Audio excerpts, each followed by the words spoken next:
देखो बेटा, बात समझना, फिजिक्स के क्वेश्चंस के अंदर, ठीक है ना, समझो बात, challenges in doing physics numericals, आज बता दे रहा हूं आप लोगों को।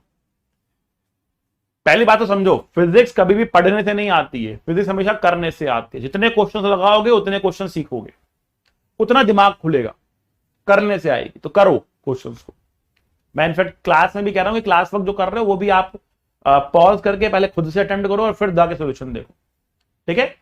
चलो, तो challenges in doing physics numerical. तो पहला चैलेंज क्या है? फर्स्ट चैलेंज क्या है?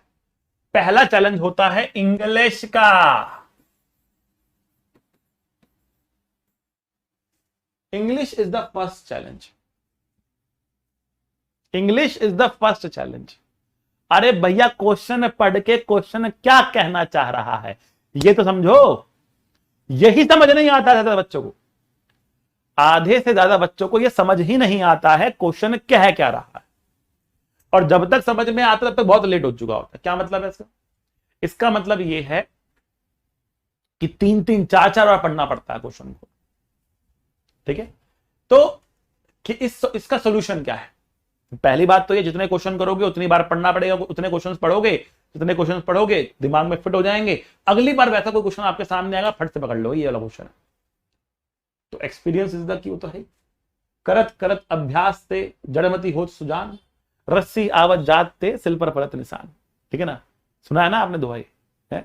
तो प्रैक्टिस करो, practice is the key to everything, right. तो इंग्लिश से बचने के लिए, इंग्लिश आपने स्टेप पार कर लिया है कि नहीं करा है, इसका सबूत क्या है? सबूत है, सबसे पहला काम सुंदर डायग्राम। जैसे जैसे क्वेश्चन पढ़ते जा रहे हो उसका डायग्राम बनाते जाओ, और डायग्राम के अंदर आपको सारी गिवन चीजें लिख देनी है। डायग्राम बन जाएगा और गिवन चीजें सारी आप मेंशन कर दोगे। एक लाइन पढ़ा, उसका डायग्राम बनाकर चीज लिख ली कि ये गिवन है। अगला लाइन पढ़ा, उसका डायग्राम बना के चीजें लिख ली कि इसके अंदर ये। अगली लाइन पढ़ी, डायग्राम बना, तो उससे क्या आपको रिपीट नहीं करना पड़ेगा। पहली लाइन पढ़ी, डायग्राम बना लिया, मतलब यहां छप गया। अब आपको दोबारा क्वेश्चन पढ़ने की आवश्यकता नहीं। इसके बाद अगला चैलेंज आता है बेटा फिजिक्स का। अरे फॉर्मूला कौन सा लगाना है, कॉन्सेप्ट कौन सा लगाना है, मोमेंटम कंजर्व करना है कि एनर्जी कंजर्व करना है, कि यहां पे फोर्स लगाना है कि वर्क लगाना है, करना क्या है यहां पर, ठीक है ना। तो इसके लिए क्या करना भैया, सारे के सारे formula finger on the tips, ठीक है ना। सारे के सारे फॉर्मूला आपके टिप ऑफ द फिंगर्स पे होना चाहिए, सारे फॉर्मूला। रिवीजन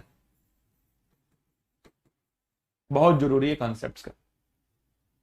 तो कॉन्सेप्ट्स का रिवीजन करो, सारे फिंगर्स सारे उसको याद करो। Remember all the cram all the formulas, cram all the formulas.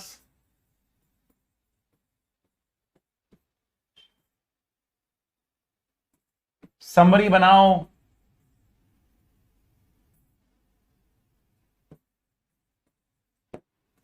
ये सब फिजिक्स का चैलेंज पार करने के लिए। इसके बाद लास्ट चैलेंज आता है आपके पास मैथ्स का।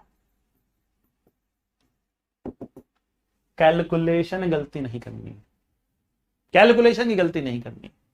इसके लिए क्या चाहिए आपको? प्रैक्टिस चाहिए। The more questions you will solve at home, आपकी कैलकुलेशन उतनी ही स्ट्रांग और फास्ट होती हुई चली जाएंगी। अगर आप केवल पढ़ रहे हो और सॉल्यूशंस देख रहे हो तो उससे आपकी कभी भी स्पीड फास्ट नहीं होगी, और स्पीड फास्ट नहीं होगी तो आप छोटी छोटी कैलकुलेशन में गलतियां करते रहोगे, ठीक है ना। और आता हुआ क्वेश्चन भी गलत हो जाएगा। जो क्वेश्चन ही ना आता हो, समझ ही नहीं आया क्वेश्चन, क्वेश्चन क्या है क्या रहा है, उसमें कुछ नहीं कर सकते आप। फॉर्मूला याद नहीं है, कुछ कर ही नहीं सकते आप। सब कुछ आता है फिर भी गलत कर दिया, तो यह पाप नहीं है, यह महापाप। मैथ करवाता है आपको ये पाप मैथ करवाता है आपको। तो मैथ सही होना चाहिए। क्वेश्चन केयरफुली पढ़ो, गिवन लिखो, डायग्राम बनाओ, कॉन्सेप्ट लगाओ, कैलकुलेशन करो। ये 3 स्टेप्स होते हैं, कर दिया आपका सारा क्वेश्चन बन गया, ठीक है ना। तो ये चैलेंजेस हैं, इनसे पार पाने का तरीका बता दिया मैंने आप लोगों को। और क्वेश्चंस करो इनको अपना, और कोई दिक्कत वाली बात नहीं है। सबसे पहला स्टेप सबसे क्रूशियल है। मैक्सिमम बच्चा क्वेश्चन जो नहीं कर पाता है वो इसलिए नहीं कर पाता है बिकॉज उसको यही समझ नहीं आता क्वेश्चन क्या कह रहा है। ठीक है, तो हम यहां पर आते हैं वापस से। अब क्वेश्चन में बच्चा क्या कहेगा, सर लॉग ऑफ गुड क्या होता है, सर ये लॉग ऑफ गुड क्या होता है।